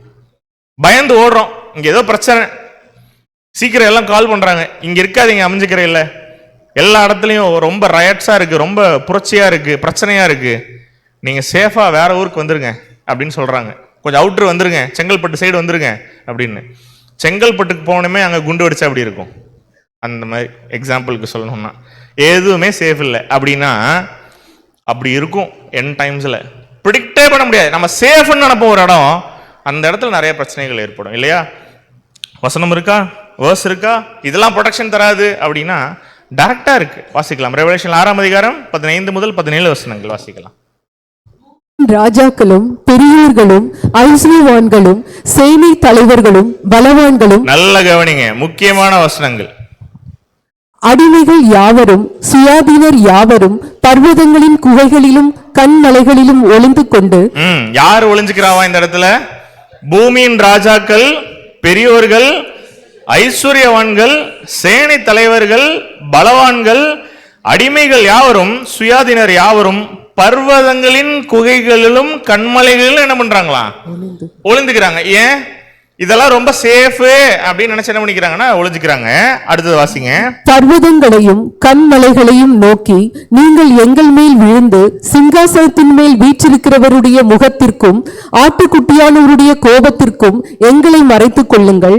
அவருடைய கோபாக்கினியின் மகா நாள் வந்துவிட்டது, யார் நிலை நிற்க கூடும் என்றார்கள்.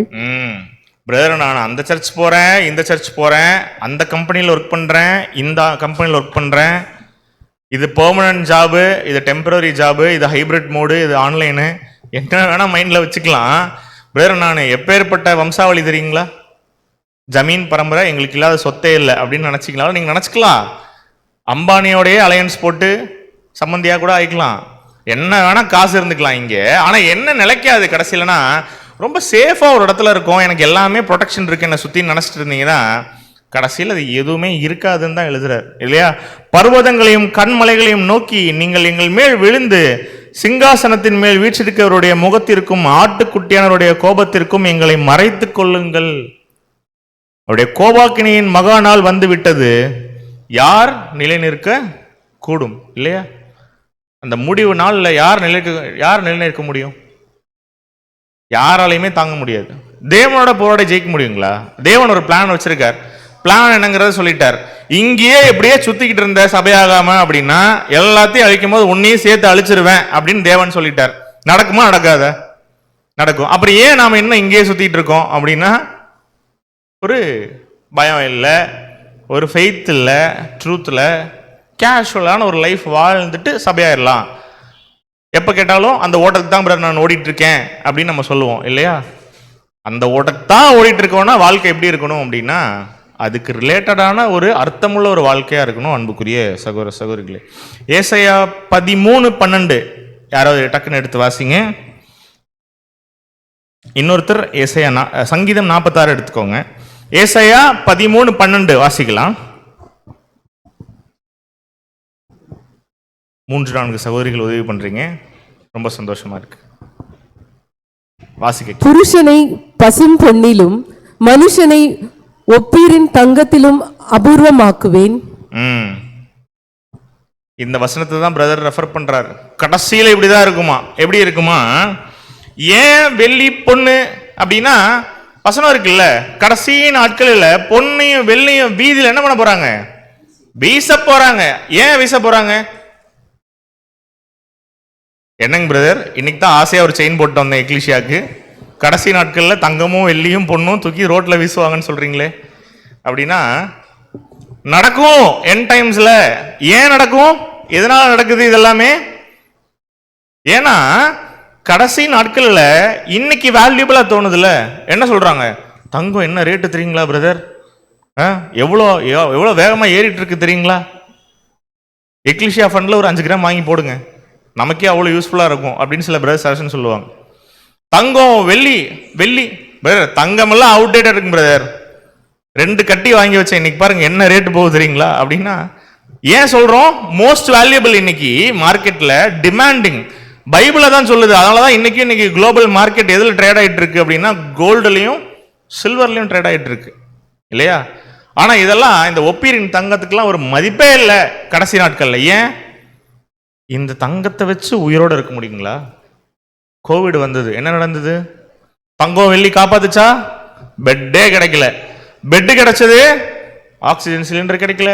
சிலிண்டர் கிடைச்சது, 2ம் கிடைச்சது. நிறைய பேர் என்ன பண்ண முடியல, ரெக்கவர் ஆகி வர முடியல. காசு இருக்கும் கையில, கோல்டு இருக்கும், சில்வர் இருக்கும், ஆனாலும் தேவன் அனுமதிச்சாதான் உயிரோட இருக்க முடியும் இல்லைங்களா? கடைசி நாட்கள் இதெல்லாம் காப்பாத்துமா? பிரதர், நான் இன்னையிலேருந்தே வருஷம் சீட்டு போட்டு வருஷம் ஒரு 5 கிராம் வாங்குறேன் பிரதர், வாங்கி என் ஃபியூச்சருக்காக நான் சேர்த்து வைக்கிறேன் பிரதர் அப்படின்னா சேர்த்து வச்சுக்கலாம். சேர்த்து வச்சது கடைசியில் எல்லாரும் தூக்கி ரோட்டில் வீசுவாங்க தெரியுமா? அந்த மாதிரி தான் அது போய் என்ன ஆகும் கடைசியில் அப்படின்னா முடியும். ஏன்? மனுஷன் ரொம்ப ப்ரிஷியஸ். இந்த கோல்டு சில்வரு நம்முடைய அந்த ஒரு ஹியூமன் அந்த ஒரு ஸ்பிரிச்சுவல் மைண்டையோ சிந்தையோ கொண்டு போய் சபையாக மாற்றி கொடுக்குமா? நாளைக்கு நம்மள மாற்றியெல்லாம் கொடுக்காது இல்லையா? இல்லை சாகாம தான் தடுக்குமா கடைசி வரைக்கும்? சாகா வரம் பெறதுக்கு ஒன்றும் நடக்காது இல்லையா? இப்போ என்ன சொல்லலாம் அப்படின்னா, ரொம்ப செல்வ செருக்காய் நான் ரொம்ப நல்ல ஃபேமிலியில் இருக்கேன், ரொம்ப நல்ல வேலை இருக்குது, எனக்கு ரொம்ப நல்ல ஃபேமிலி இருக்குது, நான் ரொம்ப நல்ல சர்ச்சுக்கு போயிட்டுருக்கேன், எல்லாம் ரொம்ப என்ன பிளஸ்ஸிங்காக இருக்குது தெரியுமா என் லைஃபு, எல்லாம் டக்கு நடக்குது டைமுக்கு அப்படின்னு ரொம்ப ஹாப்பியாக இருக்கலாம். பட் முடிவு நாளில் என்ன ஆகாது அப்படின்னா சூழ்நிலை அப்படி இருக்காது. இந்த சூழ்நிலை அப்படியே கம்ப்ளீட்டாக அப்சைடாக மாறும். மாறுறதுக்கு முன்பாக நம்ம என்ன பண்ணலாம் அப்படின்னா கொஞ்சம் கேர்ஃபுல்லாக இருந்துக்கலாம். சங்கீதம் 46 1-3 வசனங்கள் சத்தமா நீங்க வாசிருங்க. தேவன் நமக்கு அடைக்கலமும் பெலனும் ஆபத்து காலத்தில் அனுகூலமான துணையுமானவர் ஆகையால். பாட்டு பாடுறோம்ல, மலைகள் பெயர்ந்து போனாலும் பர்வதங்கள் பாட்டு பாடுறோம் இல்லையா? இந்த பாட்டுல பாடியிருக்கோம் ஹார்வெஸ்ட்ல இல்லையா? என்னை விட்டு விலகாத ஆண்டவர். ஏங்க ஏன் இதெல்லாம் வசனம் டைரக்டா சொல்லுது. சங்கீதம் 46 1-3 ஃபுல்லா வாசிங்க. ஆகையால் பூமி நிலைமாறினாலும் மலைகள் நடு சமுத்திரத்தில் சாய்ந்து போனாலும் அதன் ஜலங்கள் கொந்தளித்து பொங்கி அதன் பெருக்கினால் பர்வதங்கள் அதிர்ந்தாலும் நாம் பயப்படும். நிலை மாறினாலும், பூமி நிலை மாறினாலும் அப்படின்னா spiritual meaning entire world systems எல்லா ஆர்கனைசேஷனும் கொலாப்ஸ் ஆனாலும், அதுக்கப்புறம் மலைகள் ராஜ்யங்கள் கொந்தளிக்கும் ஜனங்களை குறிக்குது. இந்த இடத்துல மகா நாளில் கிளர்ச்சிகள் நிறைய உண்டாகும். இதை நெருங்க பார்த்துருக்கோம் இல்லையா? மக்கள் புரட்சி இன்னைக்கு நேபாளில் நடக்குது, பங்களாதேஷில் நடக்குது, நாளைக்கு இந்தியாவில் நடக்கும், நாளைக்கு சென்னையில் நடக்கும் இல்லையா? இங்க நடக்கும், யுஎஸ்ல நடக்கும். அதே டைம்ல எல்லா உலகத்திலையும் ஒரு அதிருப்தி, மக்கள் மத்தியில் ஒரு அதிருப்தி. சம்பாரிச்சா பத்தாது, ஹெல்த்தியா இருப்போம் நினைப்போம், ஹெல்த் ப்ராப்பரா இருக்காது. கோல்டு சில்வர் வச்சிருப்போம், பணக்காரனா இருப்போம், ப்ரொடெக்ட் பண்ணிக்கலாம் நினைப்போம். கோவிட் மாதிரி ஏதோ ஒன்று வந்ததுன்னா யூஸே ஆகாது. நிறைய பிரச்சனை, நிறைய அதிருப்தி. நல்லா அரசாங்கம் செய்யணும் ஓட்டு போடுவோம், நல்லா நம்மளை பார்த்துக்கணும்னு. நாம் யாரும் போடுறதில்ல, யாரும் போய் போட்டுறாதீங்க 26 அப்படின்னு சொல்லிட்டு. போடுறவங்களுக்கு என்ன கிடைக்குதுன்னா ஒன்றும் கிடைக்கிறது இல்லை, கடைசி வரைக்கும் ஒன்றும் கிடைக்காது. ஆனால் தெரிஞ்சே போய் சில நேரம் அதை பார்த்தோம்னா கையில் இருக்கும் மார்க்கு. இங்கே இங்கிலீஷியா வரும்பொழுது என்னங்க பிரதர் அப்படின்னு கேட்டால் எனக்கு இதுதான் சரின்னு தோணுச்சுங்க பிரதர். சரி போட்டு எல்லாம் மாறிடுச்சா? மாறலைங்க பிரதர். அடுத்த 5 வருஷம் வேற கட்சிக்கு போட்டு அப்பயே இங்கிலீஷியா வரும்போது பிரதர் மாறிடுச்சுங்களா? நம்மளால ஆன முயற்சியை நம்ம செய்கிறோம். நீங்கள் முயற்சி பண்ணி இங்கே எல்லாத்தையும் மாற்றிடுவீங்கன்னா இப்பயே மாற்றுங்க. எதுக்கு 5 வருஷம் வெயிட் பண்ணுறீங்க? இல்லை அதுக்கு தான் இந்த டிசைடிங்க்கு தான் அந்த ஒரு ப்ரிவிலேஜ் சிட்டிசன்ஸா. அது தேவனும் ராயனோட ராயனுக்கும் அப்படியே நாமளா அப்படியே வசனத்தை ஜோடிச்சு என்ன பண்ணுறது, செய்கிற விஷயத்தை அப்படியே நியாயப்படுத்துறது. நீங்கள் யாருக்கு வேணா ஓட்டு போடு, எத்தனை டைம் வேணா ஓட்டு போடு, இங்கே கிறிஸ்துவோட ராஜ்யம் ஸ்தாபிக்கப்பட்டால் ஒழிய இங்க ஒண்ணுமே என்ன ஆகாதுன்னா மாறவே போகாது. இதை தெரிஞ்சே ஓட்டு போடுறோம் அப்படின்னா எவ்வளவு பெரிய முட்டாள்தனங்கிறத யோசிச்சு பார்க்கும். யாரை ஏமாத்திக்கிறோம்? சொல்லிக்கலாம் ஒரு பெருமைக்கு, நானும் பண்ணிட்டேன் என் கடமையை அப்படின்னு. எதுவும் இங்க மாறாது. ஆனா அதை மாத்துறதுக்கு நாம இன்னைக்கு படாத பாடுபட்டு இருப்போம் நம்ம சைட்ல இருந்து இல்லையா? அதான் சொல்றாரு, கடைசி நாட்கள்ல நிறைய கிளர்ச்சிகள் புரட்சிகள் ஏற்படும், மக்கள் அதிருப்தியில் இருப்பாங்க. இந்த டைம்ல தேவன் என்ன சொல்றாரு அப்படின்னா, இந்த பாபிலோன்ல இருக்கிறவங்க ரொம்ப ஹாப்பியா இருப்பாங்க. நான் பாரு, என் சர்ச்சுக்குள்ள யாராவது நெருங்க முடியுமா? கோட்டை எங்க சர்ச்சு அப்படின்னு நினைச்சா கோட்டையில தான் குண்டே விழும் ஃபர்ஸ்ட் இல்லையா? பிரச்சனையே அப்படிதான் வெடிக்கும். அதிருப்தி. எதனால அதிருப்தி? உண்மையான சத்தியம் கிடைக்கலன்னு ஒரு சைடு அதிருப்தியில் இருப்பாங்க ஒரு சில மக்கள். ஒரு சைடு உண்மையான வாட்டர் கிடைக்காது, ஒரு குவாலிட்டியான ட்ரூத் கிடைக்காது, ஃபுட்டு கிடைக்காது, ஸ்பிரிச்சுவலாகவும் கிடைக்காது, மென்டலாகவும் கிடைக்காது. பணம் வேலை செய்யாது. பணம் இருக்கும், கையில் இருக்கும், கேஷ் இருக்கும், ஆனால் எதுவும் வாங்க முடியாது. வாங்கினாலும் அது பிரயோஜனம் தராது. இப்படிலாம் இருக்கும். ஆனால் வசனம் என்ன சொல்லுது அப்படின்னா, அதான் அவருடைய கோபாக்கினையின் மகா நாள் வந்து விட்டது. யார் என்ன பண்ண முடியும்? நிலைநிற்க முடியும். ஆனால் இன்னொரு டைம் வாசிச்சிருங்க, சங்கீதம் 46 1-3. தேவன் நமக்கு அடைக்கலமும் பெலனும் ஆபத்து காலத்தில் அனுகூலமான துணையுமானவர். ஆபத்து காலத்தில் அனுகூலமும் துணையுமானவர். எப்போ? உண்மையான ட்ரூத்துக்காக நம்ம நின்று குளோரிஃபை ஆகணுன்ற எண்ணத்துல ஓடினா மட்டும். ஃபுல்லா வாசிங்க. ஆகையால் பூமி நிலைமாறினாலும் மலைகள் நடு சமுத்திரத்தில் சாய்ந்து போனாலும் அதன் ஜலங்கள் கொந்தளித்து பொங்கி அதன் பெருக்கினால் பர்வதங்கள் அதிர்ந்தாலும் நாம் பயப்படும். நாம் பயப்படும். இந்த பயமே இல்லாத ஒரு லைஃப் யாருக்கு கிடைக்கும்னா, கான்சென்ட்ரேட் பண்ணி உண்மையால ட்ரூத்ல ஓடுறவங்களுக்கு கிடைக்கும். நமக்கு இன்னைக்கு கிடைக்குதா இல்லையா? பயப்படாத, எதுக்கும் கவலைப்படாத ஒரு அருமையான லைஃப் நம்ம மத்தியில் இருக்கா? இருக்கு. ஆனா எனக்குள்ளே ஒரு 1000 கவலை இருக்கே பிரதர் அப்படின்னா, 2 விஷயம்தான் காரணம். ஒன்று, தேவனையும் கிறிஸ்துவையும் சத்தியத்தையும் என்ன பண்ணல, ஃபுல்லா நம்பல. இல்லைன்னா நாம இன்னும் ஃபுல்லா பாபிலோனை விட்டு வெளியில வரல. இது 2 தான் ரீசனா இருக்க முடியும். இந்த 2 விஷயத்த நம்ம கூர்ந்து கவனிக்கணும். ஜஸ்ட் இடம் பெயர்றது இல்லை, சகோதரர் சொன்னது போல. நாளைக்கு இந்த பாபிலோனுடைய அமைப்புகளுக்கு வரக்கூடிய அழிவுகளை நாமளும் மாட்டக்கூடாது அப்படின்னா, இடத்த மாற்றி பிரயோஜனம் இல்லை. மனசை மாற்றணும், சிந்தையை மாற்றணும், ஒரு பெட்டர் பர்சனாக வாழணும். வாக்கு தத்தங்கள் இதுதான். வாக்கு தத்தம் 2026க்கு என்ன வாக்கு தத்தம்? உண்மையாக வாழ்ந்தா தேவன் கண்ணின் மணி போல் என்ன பண்ணுவார், நம்மளை பார்த்து. உண்மையான ஒரு அர்த்தமுள்ள ஒரு வாழ்க்கை வந்து நம்ம வாழ்ந்து தொடர்ந்து இந்த ஒரு தொடர் வேதாம வகுப்புல நம்ம அடுத்த வாரம் கூட வேற ஒரு பாடத்தோட சந்திப்பதற்கு தேவன் நமக்கு கிருபை பாராட்ட நம்முடைய இடத்துல ஜெபங்கள் நாம் எடுத்துக்கொள்ளலாம். பொறுமையாக கேட்ட நம் அனைவரையும் தேவன் தாமே ஆசீர்வதித்து நடத்துவாராக. ஆமென்.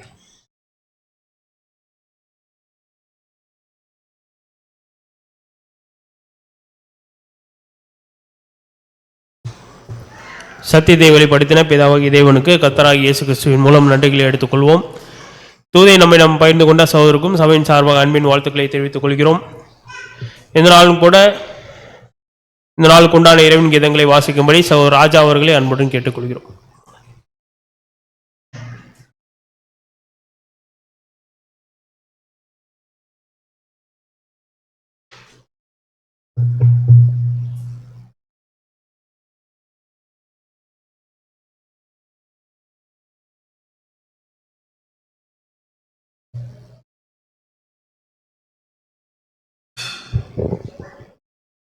இந்த நாளுக்கான இறைவன் இணைய கீதங்கள் ஜனவரி 2.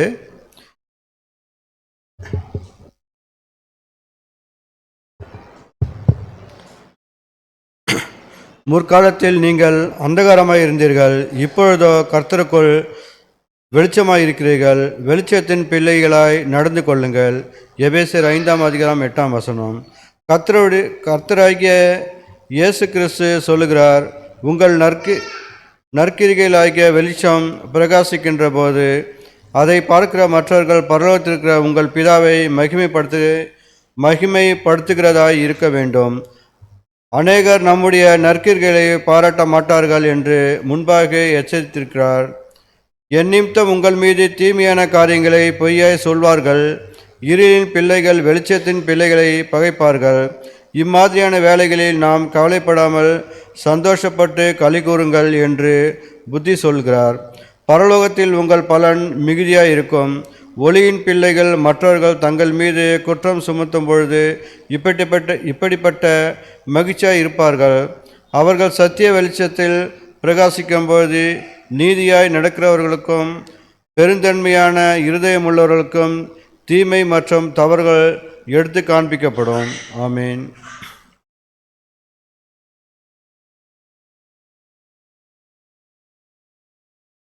சகோதரருக்கு நன்றி. இந்த நாளிலும் கூட இந்த கூட்டத்திற்கு முடிவாக நாம் அனைவரும் எழுந்து நின்று பாடலின் 29வது பாடலாகிய அன்புள்ள இயேசு நேசர் என்ற பாடலை நாம் அனைவரும் சேர்ந்து பாடுவோம்.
எல்லாம் தாங்குவார். அவர் என்றென்றும் ராஜா, அவர் காலை விடிவெள்ளி 10,000 பேர்களில் சிறந்தவர்.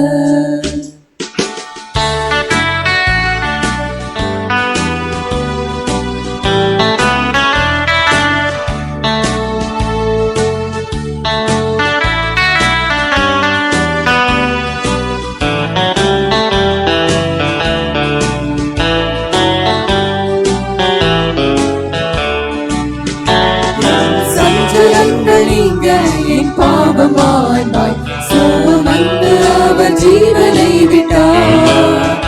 நான் யாவையும் வெறுத்தேன், என்னை சமீபத்தாய் அவர் ஒருபோதும் கைவிட மாட்டார். லோகம் என்னை வெறுத்து சதான் சலித்தாலும் மீட்பர் எனக்கு ஜெயம் தருவார். அவர் என்றென்றும் ராஜா, காலை விடிவெள்ளி 10,000 பேர்களில் சிறந்தவர்.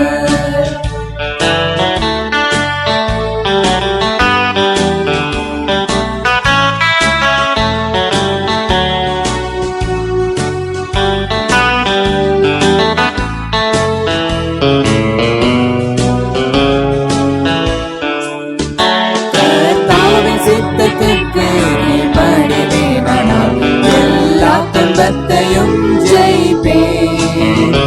எனக்கு பயம் என்ன, அவர் என்னும் பங்கானால் என் ஆத்துமத்தின் மன்னாயவரே.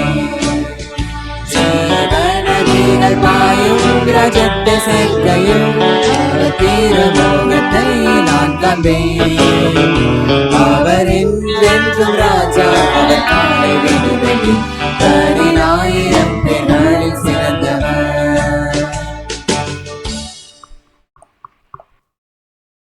இந்த ஒரு கூட்டத்திற்கு முடிவாக நம்மை ஜெபத்திலே வழிநடத்தும்படி சகோதரர் டேனியல் அவர்களை அன்புடன் கேட்டுக்கொள்கிறோம்.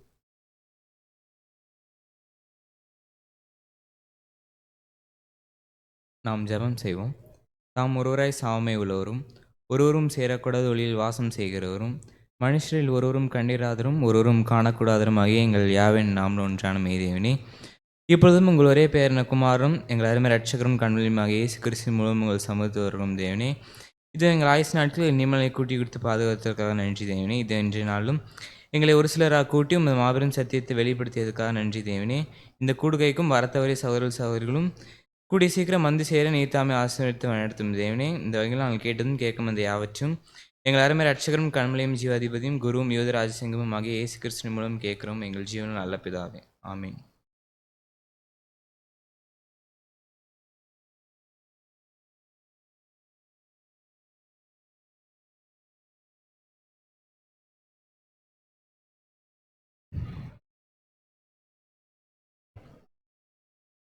சபைக்கு உண்டான ஒரு சில அறிவிப்புகளை வழங்கும்படி சகோதரர் டேவிட் பிரேம் அவர்களை அன்புடன் கேட்டுக்கொள்கிறோம்.